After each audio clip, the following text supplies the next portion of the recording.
Hey everybody, today we're going to talk about COVID-19 and what it means for musicians who perform in public. My name is Drew, and like many of you, I'm a musician, singer-songwriter, and I'm also a country music coach. And today I just wanted to share some thoughts regarding COVID-19 and some of the things that we might be able to do as musicians to help ensure our safety as well as the safety of everyone around us when we're performing in public. Number one, do a little COVID-19 homework. We've all been watching the news, and I'm sure you've seen your fair share of social media posts, but I really want to encourage everybody to just do a little bit of research regarding COVID-19 and check out what the experts are saying. For example, what is it? How is it different from other viruses that we've seen? How can we protect ourselves from being infected?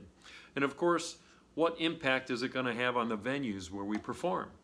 Fortunately, we have a lot of great resources available to us, and I've included hyperlinks to those resources down below. The CDC, OSHA, EPA, even the National Restaurant Association, all kinds of great information. I encourage you to take a look, click on those links, and I guarantee you're going to learn something new.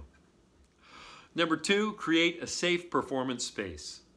To minimize the spread of COVID-19, the CDC recommends that people stay about 6 feet away from each other to maintain a good social distance. So if you're in a venue that has a big formal stage, that might be pretty easy. But if they don't have a stage, you'll definitely want to talk to the venue about choosing a spot that helps you maintain a good 6-foot social distance between you and all of their guests. If you're a solo artist like me, oftentimes I'm put in a corner somewhere, or maybe I'm up against an adjacent wall. And if so, that's great, because then now all I have to do is worry about the space in front of me, perhaps a little bit on the sides. So what could be done to creatively define the boundaries of our performance space? Number one, we could invest in a rug or a mat, and the edges of that could naturally define the boundaries. Number two, maybe the venue would be willing to invest in some decorative roping that could be placed around the perimeter of the space. Or if you want to go on the cheap, maybe just invest in some decorative duct tape. Tape that to the floor, and that'll serve the purpose of defining your space. Of course, you also just want to keep your performance footprint as small as possible. You know, we have a restaurant here that's trying to optimize the number of tables that they can fit in the restaurant while also making sure that their guests maintain a safe social distance. Number three, embrace the safety practices at the venue. Before you arrive at your performance, talk to the venue. Make sure you understand any new safety practices, policies, or procedures that they might have put in place since the last time you were there.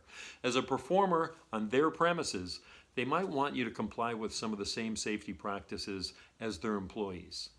For example, if everybody on their staff is wearing a mask or a face covering, they might appreciate it if you do the same. Now, certainly it'd be difficult to wear a mask while you're singing, but perhaps during the breaks or when you're loading in or out, wearing a mask might be appropriate. Which brings me to number four, arrive early. On performance day, think about getting there just a little bit earlier. When there's fewer people around, it'll be easier to maintain a social distance, and you won't have to worry about navigating around restaurant guests as you're loading in with all of your equipment. Okay, number five, practice good hygiene. According to the CDC, one of the main ways that a virus like COVID-19 can spread is by touching an infected surface and then touching your face, right? Your mouth, your nose, your eyes. Right? Think about all the things that you touch when you're setting up for a gig or performing.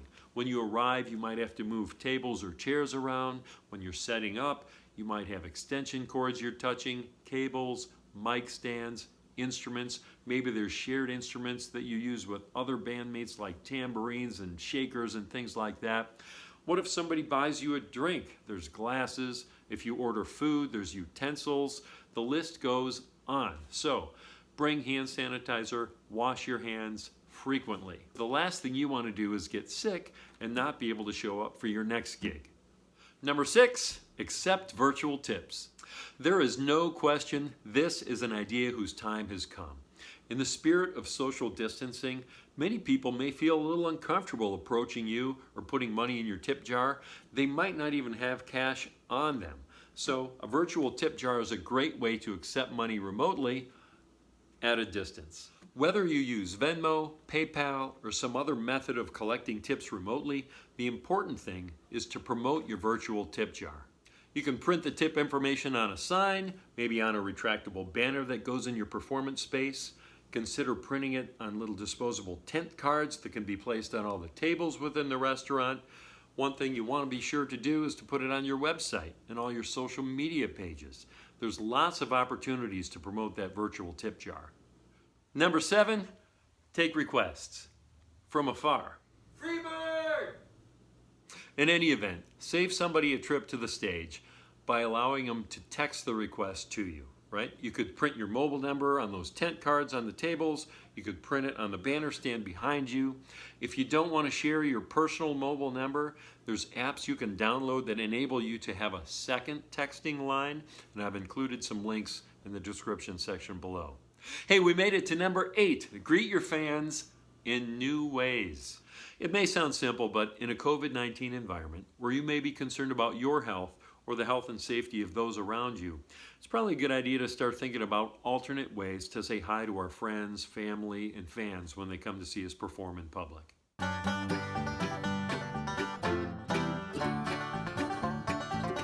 Okay, everybody, I want to close with a couple of final thoughts.